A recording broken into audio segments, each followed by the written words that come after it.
बसा. Yes. Good afternoon. बसा.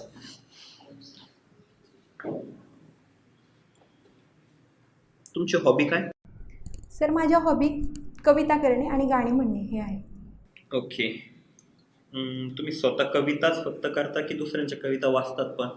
Sir जास्त करून करते कविता आणि वाचायला मिळाल्या तशा वाचते देखील.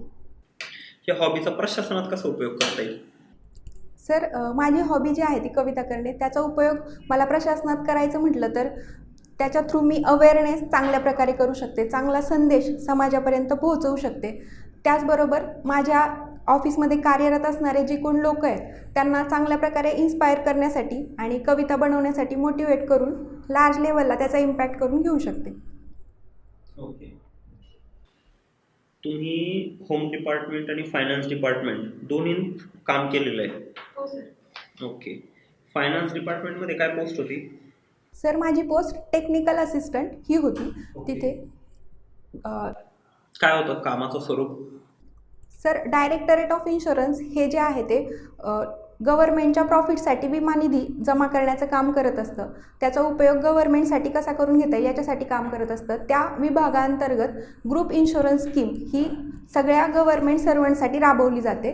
त्या अंतर्गतचा प्रीमियम जमा करून घेणे आणि ती योजना लागू ठेवणे हे एक कामाचं स्वरूप होतं. दुसरं सर गव्हर्नमेंटची पूर्ण जी प्रॉपर्टी असते त्याचा इन्शुरन्स ह्या ऑफिसमध्ये उतरवणं हे कंपल्सरी केलेलं आहे. म्हणजे सगळे रोड्स असो, बिल्डिंग्ज असो, धरणं असो, सगळ्या प्रकारचे प्रॉपर्टी आहे त्याचा इन्शुरन्स, त्याचा सर रेट ठरवणं आणि त्याचा प्रीमियम कॉन्ट्रॅक्टरकडून भरून घेणं असं आमच्या कामाचं स्वरूप होतं. सायंटिफिक असिस्टंट म्हणून काय काम करता तुम्ही? सर सायंटिफिक असिस्टंट ह्या पदावर मी कार्यरत आहे. तर तिथे मी वेगवेगळे ज्या इन्व्हेस्टिगेटिंग एजन्सीज आहेत त्या आमच्याकडे कलेक्शन करून इव्हिडन्सेसचं कलेक्शन करून जमा करतात आमच्याकडे. तर त्याच्यावरती सायंटिफिक मेथडनी सॉफ्टवेअर्स थ्रू ॲनालिसिस करणं, त्याचं ऑथेंटिकेशन करणं आणि त्याचा रिपोर्ट बनवून तो कोर्टात ॲडमिसिबल कसं होईल आणि चांगल्या प्रकारे आरोपीला शिक्षा कशी होईल याच्याकडे आम्ही लक्ष देतो. ओके. तुमचे प्रिफरन्सेस? सर माझा पहिला प्रेफरन्स हा डेप्युटी सुप्रिटेंडंट ऑफ पोलीस हा आहे. दुसरा प्रेफरन्स हा डेप्युटी कलेक्टर हा आहे. तिसरा प्रेफरन्स हा तहसीलदार हा आहे. चौथा प्रेफरन्स हा CO आहे. ठीक आहे. मला पोलीस प्रशासनातील ज्या महिला कर्मचारी आहेत त्यांच्या समस्या सांगा. सर पोलीस प्रशासनात महिलांच्या समस्या पाहिल्या तर 24/7 यांना काम करायला लागतं. तर वर्कलोड खूप जास्त आहे. आणि सर पोलीस प्रशासनात आपण पाहिलं तर इन्फ्रास्ट्रक्चर फॅसिलिटीज तेवढ्या प्रमाणात नाही आहेत. त्या पोलीस महिलांच्या सिक्युरिटीचा देखील खूप मोठा प्रश्न आहे. त्याचबरोबर सर जेंडर इनइक्वॅलिटी आपल्याला तिथे दिसून येते. महिलांना वरिष्ठ पोस्टवरती काम करताना त्यांना ती अपॉर्च्युनिटी मिळेलच असं नाही. तर ह्या सर मला समस्या वाटतात. ओके. सध्या महाराष्ट्राचे DGP कोण आहे? सर सध्याच्या महाराष्ट्राच्या DGP ह्या रश्मी शुक्ला मॅडम आहेत. ओके. याच्या पहिले कुठली महिला DGP झालेली होती? नाही सर, सध्या महाराष्ट्राला पहिल्यांदाच महिला DGP मिळालेली आहेत. ओके. बरं. आणि मला आता तुम्हाला राईट टू इन्फॉर्मेशन माहिती? हो sir. Okay. Right to information जो ॲक्ट आहे किंवा जी आता ती प्रोसिजर चालू आहे राईट इन्फॉर्मेशन आपल्याला घेण्यासाठीची, तर त्याच्यात काय लॅकुनाज आहे आणि काय सुधारणा करायला हव्या? सर राईट टू इन्फॉर्मेशन याच्यात मला प्रॉब्लेम्स असे वाटतात की त्याच्यामुळे गव्हर्नमेंटच्या जे लोक आहेत ज्यांच्यावरती राईट RTI टाकला जातो आहे तर त्यांच्यावर एक बर्डन क्रिएट होतं आहे. जसं की आपण टीचर्सचंच उदाहरण घेतलं तर ते ऑलरेडी त्यांच्या टीचिंगचं हे खूप महत्त्वाचं काम सोडून त्यांना RTI सारख्या गोष्टींमध्ये अगदी पोते भरून RTI आलेले दिसतात. तेवढे डॉक्युमेंट्स त्यांना झेरॉक्स वगैरे करून द्यावे लागतात. तर सर असे लॅकुना आहेत. त्याचबरोबर सर मिसयूज ह्या कायद्यांचा होतो आहे. काही RTI कार्यकर्ते नावाने वेगळ्या अर्थाने ते वापरायचा प्रयत्न करत आहेत. ओके. बरं. डिवाइस का बनायचं तुम्हाला? सर माझं सध्याचं जे वर्क नेचर आहे ते क्राईमशी रिलेटेड आहे. 5 वर्षांचा माझा तिथला अनुभव आहे. त्याचबरोबर सर DYSP ही माझी पहिल्यापासूनची आवड राहिलेली आहे. मला सर आत्तापर्यंत मी बॅकग्राऊंडला त्या रिलेटेड काम करत आले आहे, पण आता ऑन फील्ड माझी काम करायची सर इच्छा आहे. आणि सर महिलांच्या वर होणारे अत्याचार हे खूप जास्त आहेत आणि महिला पोलीस मात्र तेवढ्या नाही आहेत. तर हे कुठंतरी सर मला DYSP होऊन बदलायचं आहे. ओके. तुमचं ग्रॅज्युएशन कशात झालं आहे? सर माझं ग्रॅज्युएशन हे कम्प्युटर इंजिनिअरिंगमध्ये झालेलं आहे. ओके. तुमच्या ह्या कम्प्युटर ग्रॅज्युएशनचं नॉलेजचा उपयोग तुम्ही डिव्हाइस म्हणून कसा कराल? सर, कम्प्युटर इंजिनिअरिंगचा नॉलेज करताना IoTचा मोठ्या प्रमाणावर वापर मी करू शकते. वेगवेगळे मॉडर्न डिव्हायसेस जसं की हँडबँड आपण क्रिएट करू शकतो आणि त्याचा इमर्जन्सीच्या सिच्युएशनमध्ये महिलांकडून कसा उपयोग करून घेता येईल त्याच्यावर लक्ष ठेवू शकतो. अवेअरनेससाठी सर त्याचा खूप मोठ्या प्रमाणावर उपयोग करू शकतो. त्याचबरोबर कम्प्युटर इंजिनियर म्हणून वेगवेगळे सॉफ्टवेअर्स तयार करण्यासाठी मी नक्कीच लोकांना मोटिवेट करून त्याचा यूज करू शकते चांगल्या पद्धतीने. ओके. मला महिलांच्या प्रती असणारे 5 कायदे सांगा. सर, महिलांप्रती सगळ्यात महत्त्वाचा कायदा आहे तो कौटुंबिक हिंसाचार प्रतिबंधक कायदा 2005 सालचा आहे. त्यानंतर देवदासी प्रतिबंधक कायदा 2005चा आहे. हुंडा प्रतिबंधक कायदा 1961 सालचा आहे. नंतर वर्किंग वुमेनच्या अगेन्स्ट होणारे अत्याचार जे आहेत तर त्याच्या प्रतिबंधक कायदा 2013 सालचा आहे. आणि सर, पॉक्सोचा कायदा 2012 सालचा आहे. ओके. एक महिलांसाठी इमर्जन्सी सिस्टीम म्हणून SOS हे एक बटन असतं, माहिती आहे तुम्हाला? काय ते फुल फॉर्म SOSचा?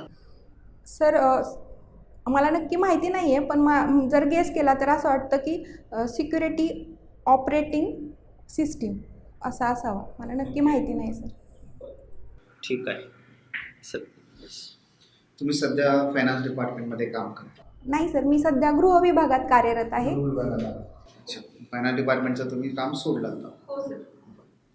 आणि जेव्हा तुम्ही मग वित्त विभागाकडून गृह मंत्रालयात किंवा गृह विभागाकडे गेला, काय बदल जाणवला तुम्हाला एकूण कल्चरमध्ये? सर, वित्त विभागाचं जे काम होतं ते मोस्टली माझं नेटवरती चालायचं, म्हणजे ग्रास या साईटवरती आम्ही काम करायचो. आणि गृह विभागाच्या खात्यात आम्ही ऑफलाईन मोडवरती काम करतो, म्हणजे सगळे जे डिजिटल डिव्हायसेस असतात ते ऑफलाईन करतो आणि त्यानंतर डिव्हायसेसचं थ्रू सॉफ्टवेअर आम्ही ॲनालिसिस किंवा एक्स्ट्रॅक्शन करत असतो, डेटा रिकव्हरी करत असतो.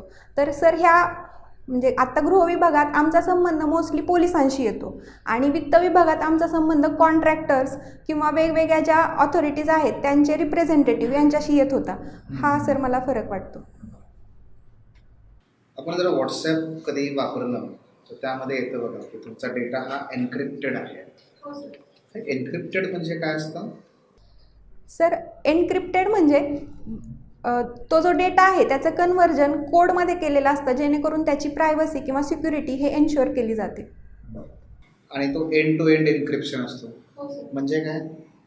सर, ह्याचा अर्थ सेंडर आणि रिसिव्हर यांच्या साईटला तो त्याच ठिकाणी एन्क्रिप्ट होतो आणि डिक्रिप्ट होतो. तरी सुद्धा पोलीस तो रिकव्हर कसा काय करतात किंवा डिकोड कसा काय करतात? सर, त्याच्यासाठी वेगवेगळे सॉफ्टवेअर्स आहेत. UFED, एनकेस यांच्यासारखे सॉफ्टवेअर्स वापरून आपण ते करत असतो. करू शकतो तसं. म्हणजे एक प्रकारे जेव्हा व्हॉट्सॲप कंपनी ही ग्राहकांना सांगते की हा डेटा कुठेही आणि कशाही पद्धतीने एन्क्रिप्टचा डिकोड होणार नाही, पण पोलीस सहजच हे करतात. इथे नक्की कोण कुणाला फसवत आहे? सर, सहजच करतात असं म्हणता येणार नाही. ह्याला एक कंडिशन आहे की ज्यावेळी त्याचं एन्क्रिप्टेड डेटा आपल्या फाईल्समध्ये स्टोअर केलेला असतो तेव्हा त्याच्या लॉग फाईल्स ज्या आहेत त्याच्या थ्रू ते एक्स्ट्रॅक्शन होत असतं. पण आपण जेव्हा स्टोअर करत नाही किंवा सेव्ह आपला डेटा म्हणत नाही ऑप्शन, तर त्यावेळी तेच तो स्टोअर करणं शक्य नसतं. ओके, मग कंपनीची याला परवानगी असते? सर, त्या लॉग फाईल्स असतातच स्टोअर, त्यामुळे त्याला कंपनीची परमिशनची गरज नसते. तसे कारण तो त्या व्यक्तीने स्टोअर केलेला असतो ऑलरेडी डेटा. हो, त्याच्या त्या डिव्हाइसवरती. आणि त्यामुळे आपल्याला तो कशाही पद्धतीने तो रिट्राईव्ह करता येतो, डिकोड करता येतो. मग त्यामध्ये कंपनी तिच्या दायित्वापासून वाचते असं म्हणता येईल आपल्याला. कंपनीचं दायित्व काहीच नाही आहे का आहे? सर, कंपनीचं ॲक्च्युली दायित्व आहे त्यामध्ये. जसं की आपण ॲपलच्या बाबतीत पाहतो की ते डेटा सिक्युरिटीच्या बाबतीत खूप स्ट्रिक्टली ते इम्प्लिमेंट करतात. तसं सर दायित्व आहे, पण आमचा जो विभाग येतो तो काही एक्सेप्शनल डिपार्टमेंटमध्ये आहे, ज्याचा आम्ही उपयोग करताना तो एका जस्टिस डिलिव्हरी सिस्टीममध्ये करत असतो. त्यावेळी सर हे अलाऊ असतं आम्हाला. अच्छा, जेव्हा आपण अशा प्रकारे डेटा रिट्राईव्ह करतो किंवा तो डिकोड करत असतो तर काही विशिष्ट कायदे आहेत की जे याच्यावरती नियंत्रण ठेवण्याचं काम करतं. काही प्रोसिजर्स आहेत की ज्या फॉलो कराव्या लागतात, नाही का? जर एखादे समजा राजकीय मंत्री आहेत किंवा राजकीय व्यक्तिमत्व आहेत आणि त्यांचा डेटा आपल्याला त्या ठिकाणी त्यांच्या माहितीशिवाय वापरायचा असेल, काय प्रोसिजर आपल्याला फॉलो करावी लागते किंवा कुठला कायदा आहे की जो याच्याबद्दल काम करतो? सर, इंडियन इव्हिडन्स ॲक्ट 1872चा जो कायदा होता त्याच्यानुसार वेगवेगळे पुरावे कसे गोळा करता येतील आणि त्याला काय लिमिटेशन्स आहेत हे त्या कायद्यात दिलेलं आहे. त्याचबरोबर सर, आत्ता डेटा प्रायव्हसी बिल आलेलं आहे, तर त्याच्या अंतर्गत सुद्धा वेगवेगळा डेटा किती कालावधीसाठी तुम्ही स्टोअर करणार आहे आणि त्याच्यावर कोणत्या कारणासाठी तुम्ही तो स्टोअर करणार आहे ह्याच्यावर प्रतिबंध आणलेला दिसतो सर आपल्याला. फॉलो होतात सिस्टम्सकडून? हे सगळे जे काही नियम आहेत ते फॉलो होतात? हो सर, आमच्या कार्यालयाच्या बाबतीत तरी मी सांगू इच्छिते की सगळं काही सायंटिफिक मेथडनी सुरू असतं. काही बाबतीत तर म्हणजे आम्हाला मोबाईल बूट करून म्हणजे त्याचं करता येऊ शकतात काही गोष्टी, पण आम्ही करत नाहीत कारण ते कुठंतरी त्यांचं उल्लंघन ठरतं. आम्हाला ते मोबाईल परत देणं आरोपीला असो किंवा फिर्यादीला ते बंधनकारक आहे. हे तुमचे एथिकल स्वरूपाचे स्वतःवर लादलेली बंधनं आहेत का, ती कायद्यानुसारच तुमच्यावर असणारी बंधनं आहेत? सर, कायद्यानुसारच आहेत कारण इंडियन इव्हिडन्स ॲक्ट जो आहे त्याच्या अंतर्गत आम्ही काम करत असतो. जर एखाद्या इव्हिडन्सचं टॅम्परिंग झालं तर त्याची जबाबदारी आमच्यावर असते. त्यामुळं वेगवेगळ्या प्रकारे प्रायव्हसी, त्या लोकांची सिक्युरिटी एन्शुअर करणं आमची मध्यंतरी आता ज्या खासदार महोदया होत्या आणि त्यांनी जो आपला पासवर्ड आणि लॉग इन जे क्रेडेन्शियल्स आहेत ते एका अशा व्यक्तीला दिले की जो खासदार किंवा कुठलाही प्रशासकीय अधिकारी नाही आहे. तर या सगळ्या प्रकरणामध्ये तुम्हाला काय वाटतं की तो खरंच त्यांनी केलेला तो गुन्हा होता आणि त्यामुळे त्यांना शिक्षा मिळालेली आहे? तो गुन्हा या गुन्ह्याच्या व्याख्येमध्ये तो बसतो? सर, त्या एक संसदेच्या रिप्रेझेंटेटिव्ह आहेत. अशा गोष्टी म्हणजे अशा व्यक्तीने त्यांची प्रायव्हसी मेंटेन करणं खूप महत्त्वाचं असतं. तर आपला पासवर्ड हा दुसऱ्या कोणाला तरी देणं हे नक्कीच मला वाटतं त्या पदाच्या ऑथॉरिटीला मान्य नसावं आणि त्यामुळे त्यांना झालेली शिक्षा ही मला योग्य वाटते. जर समजा त्यांनी कर्मचारी नेमला तिथे, त्याच्याकडे तो क्रेडेन्शियल्स असतील तर तेही अलाउड नाही आहे? नाही सर, नाही अलाउड, कारण की त्याचा मिसयूज होऊ शकतो. तसं जर पार्लिमेंटच्या रूल्समध्येच आहे की तुमचा पासवर्ड हा तुमच्याकडेच ठेवला पाहिजे, तर मग त्यांना. कुठला रूल आहे बरं हा पार्लमेंटचा? कुठले पार्लमेंटरी प्रोसिजर्स आहेत असे की ज्यामध्ये याबद्दल काही स्पष्टता आहे कुठे?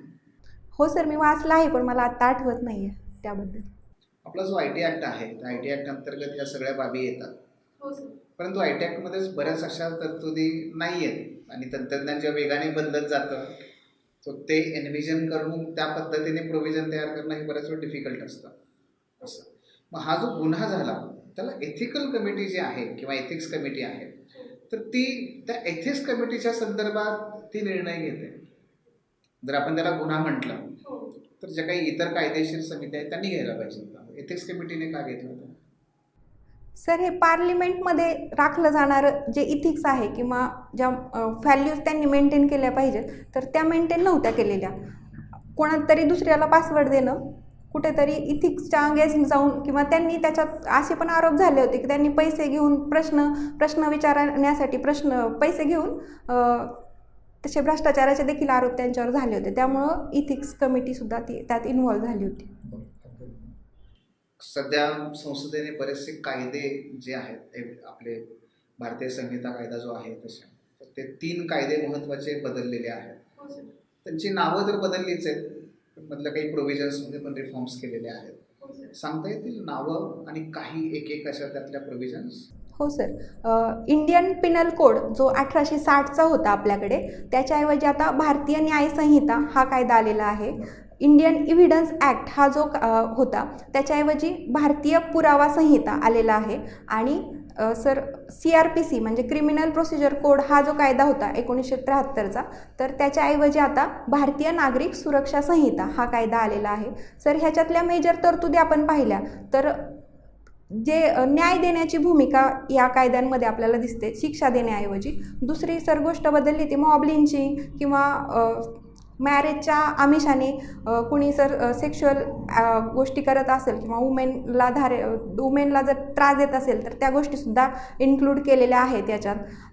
त्याच्यानंतर सर ह्या कायद्याअंतर्गत चोरीसारख्या ज्या शिक्षा आहेत त्यांना शिक्षा म्हणून सोशल वर्क ह्याची शिक्षा दिलेली आहे. म्हणजे त्यांना सुधारण्याची संधी आपण दिलेली आहे कायद्यांमध्ये. ह्या सर तरतुदी मला आत्ता आठवतं. एकूण बघितलं आपण तर न्यायालयीन प्रक्रियेमध्ये शब्द असतील, ज्या पद्धतीने कायद्यांची रचना केली जाते आणि ज्या पद्धतीने वकील जे आर्ग्युमेंट करतात तर त्याच्यामध्ये शब्दांना फार महत्त्व असतं. भारतीय भाषामधले जर शब्द आपण जास्तीत जास्त वापरायला लागलो तुम्हाला असं वाटत नाही का ही प्रोसेस आणखी कॉम्प्लिकेटेड होईल? कारण न्याय हा जो शब्द आहे याची एक ते एक व्याख्या नाही आहे. जर तुम्ही अभ्यास केला असेल तर रॉल्सच्या न्यायाची संकल्पना वेगळी आहे, आंबेडकरांची वेगळी आहे, महात्मा गांधीजींची वेगळी आहे. त्यामुळे न्याय कशाला म्हणायचं, तर इथपासून मग अनेक प्रकारचे वादविवाद सुरू होतात. तेच आपण जर थोडंसं इंग्रजी भाषेतले शब्द वापरले तर त्यांच्या बऱ्याचशा डेफिनाईट अशा आपल्याला व्याख्या करता येतात. हा दोष वाटत नाही का तुम्हाला? सर मला तसा दोष वाटत नाही, कारण जे विक्टिम्स असतात ते मोस्टली व्हर्नरेबल ग्रुप्स आहेत आणि त्यांची भाषा ही त्यांची मातृभाषा किंवा हिंदी ही आपली नॅशनल लँग्वेज आहे ती असलेली दिसून येते. मग न्याय जर आपण वापरलं तर ते त्यांना चांगल्या शब्दात कळू शकतं असं मला वाटतं सर. तुम्ही DYSP हा पहिला प्रेफरन्स टाकलेला आहे नाही का? एकूण जर बघितलं आपण तर मुख्य कार्य हे कायदा व सुव्यवस्थेची अंमलबजावणी करण्याचं आहे. पण कायदा व सुव्यवस्था राखणं याची मुख्य जबाबदारी जर बघितली आपण तर ती उपजिल्हाधिकारी साहेब आणि त्याच्यावरती जिल्हाधिकारी साहेबांकडे आहे. गन मात्र त्या ठिकाणी आपल्याकडे DYSPच्या हातात असते आणि तोच प्रत्यक्ष सामोरा जात असतो. हे असं का बायफर्केट केलं आहे? म्हणजे जो खरं तर जमिनीवर काम करतोय त्यालाच अधिकार द्यायला पाहिजेत ना कायदा व सुव्यवस्थेच्या संदर्भातले. तर त्याचे निर्णय ते घेणार आणि अंमलबजावणी हा करणार, हे असं का बरं? सर ह्याच्या बाबतीत एक्झिक्युटिव्ह मॅजिस्ट्रेट ह्या ज्या पॉवर स्पेसिफिकली आहेत त्या शहरामध्ये ACP यांना दिलेल्या आहेत किंवा DCP किंवा CP ह्यांना दिलेल्या आहेत. ग्रामीण भागात मात्र ह्या पॉवर ज्या आहेत त्या रेव्हेन्यूचे जे ऑफिसर्स आहेत जसे की डेप्युटी कलेक्टर असतील किंवा तहसीलदार असतील यांच्याकडे दिलेले आहेत. सर त्याचं कारण असं असावं की वर्कलोड जो आहे पोलिसांचा शहरी भागात ऑलरेडी क्राईम्स खूप आहेत, तर ती जे एक ऑथॉरिटी आहे ती जर आपण रेव्हेन्यूकडे सबमिट म्हणजे शहराच्या बाबतीत जर CPंकडे दिली तर त्यांना लगेच ॲक्शन घेणं शक्य होतं. ग्रामीण भागात मात्र जर दुसऱ्यांकडे ती ऑथॉरिटी असेल तर ते एक म्हणजे पॉवर आपण सेग्रिगेशन म्हणू शकतो त्याचं किंवा सेपरेशन तिथे केलेलं आहे. पण गरज काय सेपरेशनची? तो काम करतो तर त्याला द्या ना तुम्ही. निलंबन कुणाचं होतं? जर समजा कुठे त्या ठिकाणी लाठीचार्ज झाला, काही जखमी झाले, निलंबन उपजिल्हाधिकारी साहेबांचं होतं का DYSPचं होतं? जबाबदारी मात्र त्याची आहे, निर्णय त्याच्याकडे, अधिकार त्याच्याकडे, त्याचं का निलंबन होत नाही? सर ह्याबद्दल मला माहिती नाही आहे, मी माहिती घेईल. एखादा जमाव आहे, त्या जमाव तुमच्यावरती तुम्ही आहात DYSP म्हणून काम करता, तुमच्यासोबत एक PSI आहेत, PI आहेत आणि 2-3 कॉन्स्टेबल आहेत. संवेदनशील भागात तुम्ही गेले आणि अचानक जमाव मोठा तुमच्यावरती चालून आला, प्रचंड भडकलेला जमाव आहे, काय करणार? सर पहिलं तर किती जमाव आहे ह्याची मी माहिती घेईल. त्यानुसार माझ्या वरिष्ठांकडून वेगवेगळा म्हणजे जेवढा रिक्वायर्ड आहे तेवढा टास्क फोर्स मागवून घेईल. लगेच ग्राउंडवर जाण्याचा प्रयत्न करेल, त्यांना शांत करण्याचा. मग वेगवेगळ्या माध्यमातून फ्लेक्सच्या माध्यमातून असेल माईकच्या माध्यमातून बोलून त्यांना शांत करण्याचा मी प्रयत्न करेल. त्याचबरोबर सर त्यांना वेगवेगळ्या प्रकारच्या आपल्याला जर सॉफ्ट पॉवरचा वापर करावा लागला तर तसा करण्याचा माझा तिथे प्रयत्न असेल. जसं की लाठीचार्ज असेल किंवा अश्रुधुराच्या नळकांडे असतील, वॉटर कॅनन असतील, यांचा वापर करण्याचा माझा प्रयत्न असेल. आणि सर ते जर अशा मनस्थितीत त्यांचे जे लीडर्स आहेत ते जर अशा मनस्थितीत असतील की ते चर्चेसाठी तयार असतील तर माझा त्यांच्याबरोबर चर्चा करण्याचाच माझा प्रेफरन्स असेल सर. आणि हे झाल्यानंतर सर तिथून मार्चिंग वगैरे करून लॉंग टाईम आपल्याला पीस कशी तिथे करता येईल तर त्याच्यावर माझा प्रयत्न असेल. मोहल्ला कमिटी वगैरे ह्यांच्या मार्फत मला तिथे सिच्युएशन काबूत आणता आली तर तसा माझा प्रयत्न असेल. तुम्ही हॉबी तुमची कविता करणे म्हणालात. तुम्ही रिसेंटली कुठली कविता केली, काही म्हणून दाखवाल 4 ओळी? हो सर, रिसेंटली मी केलेली कविता म्हणजे देवा मला असं बनव, हवी माझ्यात भरभरून कणव. पर्वता एवढं दुःख पचवून मी तुला हेच म्हणावं, माझंच दुःखाचं पारडं वरती का, त्याला अजून वजन मिळावं. ध्येय माझ्या नसात भिनावं, अहंकार माझा क्षणभंगूर व्हावा, प्रेम माझ्या हृदयात रुतावं. अश्रू माझे लपवून नेरे, हात माझे कामी यावे, का काटे मला रुतावे, रक्ताळलेल्या त्या पायांनी अजून वेगात मी धावावे. ओके. आजचा न्यूजपेपर वाचला तुम्ही? काय वाचलं, काय हेडलाईन्स येतात? सर 1 नोव्हेंबर 2005 पूर्वी ज्यांच्या जाहिराती आलेल्या आहेत तर त्यांना ओल्ड पेन्शन स्कीम लागू केली. म्हणजे जरी त्यांची नियुक्ती ही 1 नोव्हेंबर 2005 नंतर झालेली असली तरी पण त्यांना आपण ओल्ड पेन्शन स्कीम लागू करण्याचा निर्णय घेतलेला आहे. भारत आणि सर दुसरी हेडलाईन म्हणजे भारत आणि साऊथ आफ्रिका यांच्यात जी कसोटी मॅच चालू होती तर त्यात भारताने विजय मिळवला. 1.5 दिवसाची अगदी शॉर्ट पिरियडमध्ये झालेली ही मॅच ठरली. आणि सर दुधाचा जो भाव आहे तर त्याच्यासाठी गव्हर्नमेंटने सपोर्टिंग म्हणून 5 रुपये अनुदान देण्याचं ठरवलं आहे. 29 रुपये बेस प्राईस आणि 5 रुपये अनुदान हे सहकारी जर आपण सहकारी दूध संघात जर दूध घातलं तर त्याच्यासाठी आहे 3.2 फॅट आणि 8.3 SNF असेल तर तो दर आपल्याला मिळेल.